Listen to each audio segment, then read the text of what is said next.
The public bathroom. Is there anything more reviled and disgusting, yet completely frustratingly necessary in our civilization than the communal pot? Study after study have shown that public restrooms are germ factories. And if you've seen some of our own episodes on the subject, then you probably haven't used a public restroom since. But what if that was your only option? What if your sacred porcelain throne was forever out of reach and your only recourse was to use a public bathroom instead? Every single day, every single time. We're once more delving into the deepest scientific mysteries known to man and forcing your favorite and our least important writer to use only public bathrooms for a week straight.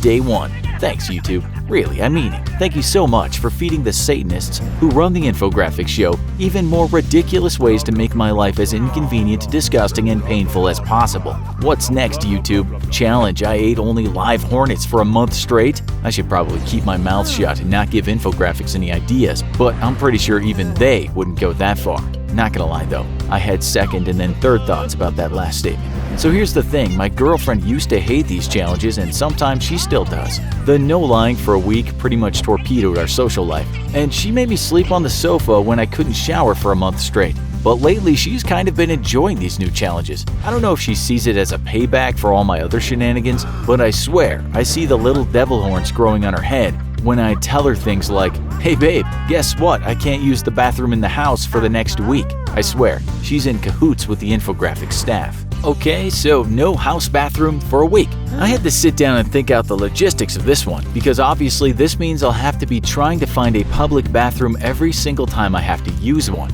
The dog gets to pee and poop outside and nobody bats an eye, but I'm pretty sure that if I tried the same thing, someone would call the police. Talk about double standards. It's the exact same stuff. So, in order to make this feasible, I plotted out all the local businesses and their hours of operation. Luckily, I happen to live literally right next door to a 7-Eleven, so popping over next door in the middle of the night for a whiz is no problem. I go in there all the time now for years, so I'm pretty familiar with the guys behind the counter. And I think it'll be no big deal to use the bathroom even in the middle of the night. There's also a Starbucks across the street, which is great because their bathroom is open in the seating area as opposed to the 7-Eleven bathroom, which is in the employees only area. That means I don't have to ask permission at Starbucks, and I've already decided on a cover story for using the bathroom everywhere else. My apartment is undergoing renovations. Luckily for me, I've always been on good terms with the guys who run the 7-Eleven next door, so I'm pretty sure I'll have reliable access to that toilet for emergencies. There is also a gas station across the street, but again, that one's the type where you have to ask for a key, and to be perfectly honest, I think I've been inside it like twice in the last 7 years I've lived here. I think my strategy is going to be to spread out the bathrooms I use so that I don't wear out my welcome anywhere, or at least so people don't think I'm the biggest weirdo on planet Earth. I think the gas station would be good for 2, maybe 3 visits tops though, just because I'm really not familiar with the staff there. There is a large grocery store also across the street, but theirs are also the types of bathrooms you have to ask to use. I go there pretty regularly, but after my wearing women's makeup for a week and the no lying for a week stunts, I'm not sure how welcome I am to be frequenting their bathrooms. They already probably think I'm the weirdest person in town, and I really don't want to add to my reputation. There is thankfully a Carl's Jr. also across the street though, which I can use at any time because they are a 24/7 restaurant and the bathrooms there are also public. Okay, so I have my battle plan and I've plotted out my number 2 locations for the next week. Honestly, doing all this work to figure out where I'm going to be dropping deuces for the next 7 days kind of made me realize that my life is very weird. I can just imagine trying to explain my job to someone. "Oh, how was work this week?" Well, I had to calculate where I was going to do my bathroom business for the last 7 days. You know, normal 9 to 5 stuff. See you guys in a few days.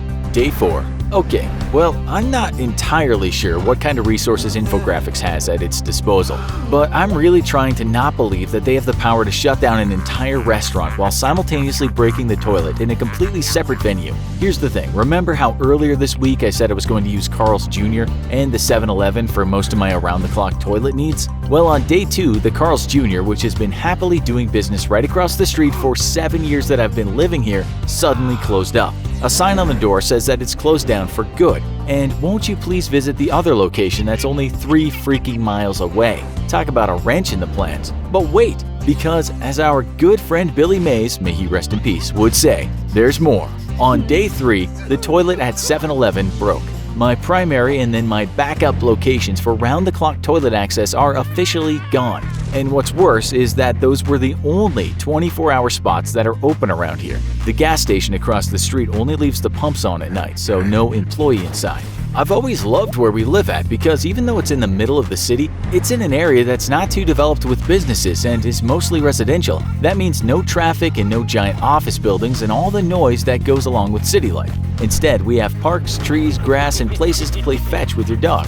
It also means that if you're dumb enough to have a job that requires you not to do your business at home for a full week, you're kind of SOL when it comes to late-night bathrooms to use. It's not like I can just go knock on my neighbor's door at 2 a.m. and ask to use the can. So I found a solution for my late-night problems, and it's not perfect, and I'm not particularly happy about it, but, well, it works for me. I got the inspiration from my dog, and I can bet most of you already know where this is going. See, he gets to pee and poo basically anywhere he pleases as long as it's outside. And like the stupid humans that we are, we've come along behind him and pick up his poop with plastic bags, which really begs the question of who's the actual master in the relationship.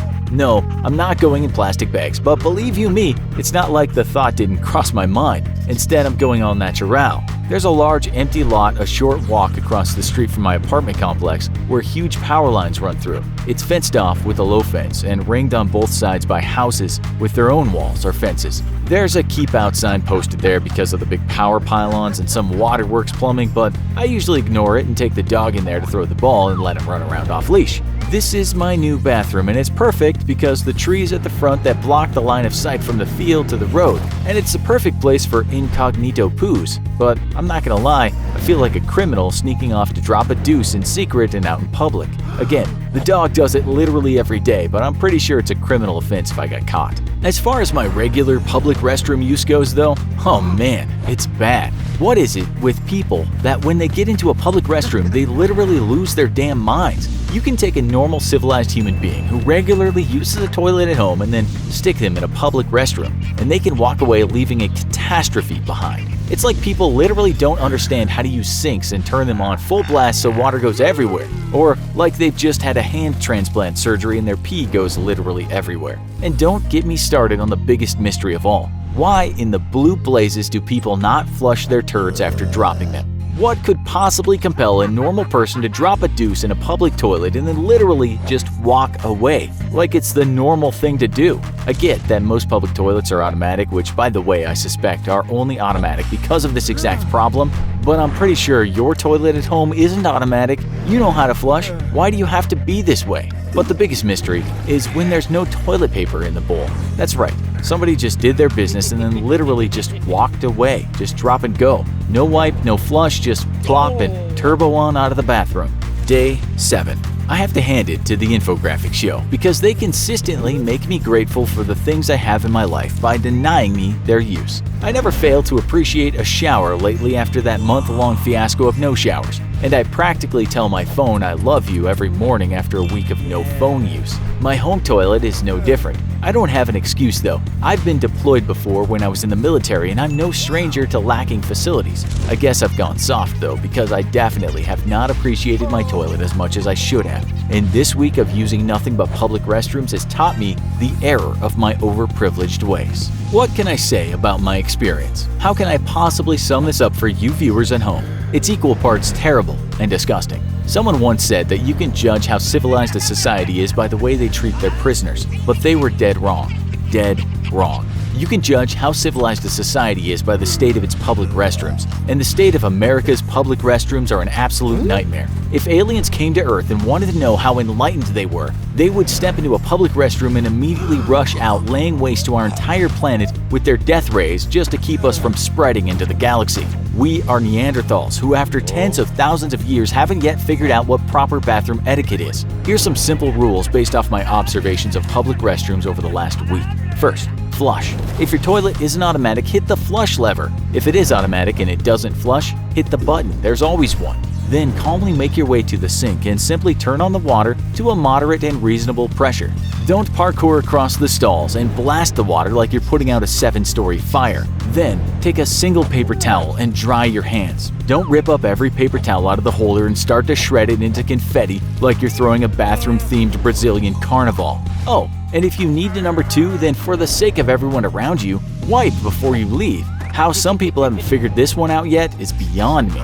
Think you could forego toilet privileges in your own home for a week? What other challenges can you think of? Let us know in the comments, and as always, if you enjoyed this video, don't forget to like, share, and subscribe for more great content.